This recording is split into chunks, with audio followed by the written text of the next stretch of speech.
recourses for people who actually believe in our sovereignty and enforcing the border. Does this lawsuit have a chance to stop the removal of Title 42, which really is just a Band-Aid to begin with?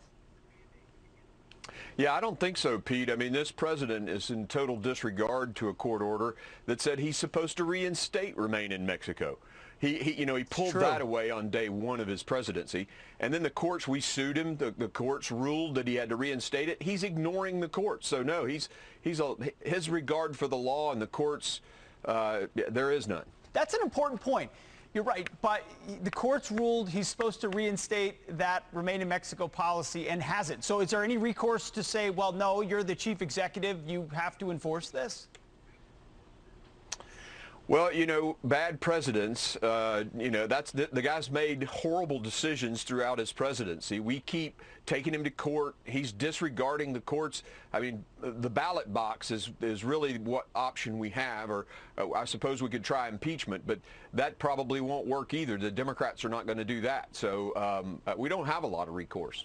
Not much recourse. And with Title 42 on the ropes, here you have open season, and I think there will be a lot of people looking for accountability should 2022 turn out in a particular direction. But I got to get one more development from you as a vet yourself, as a physician yourself. Yeah.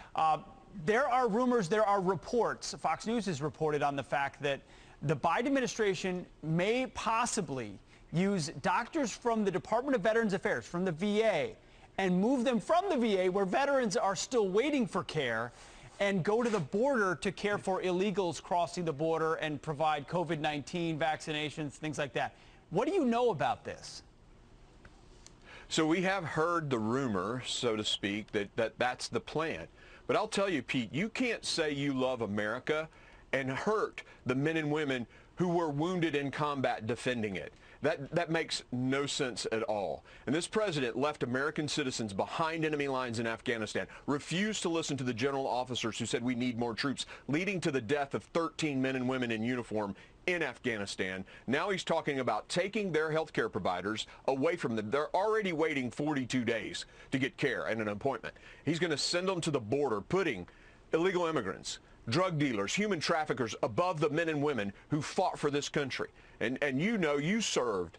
You don't get VA services unless you were actually harmed while you were in combat serving our country. These are the men and women he's going to put behind people breaking our laws. It's unconscionable.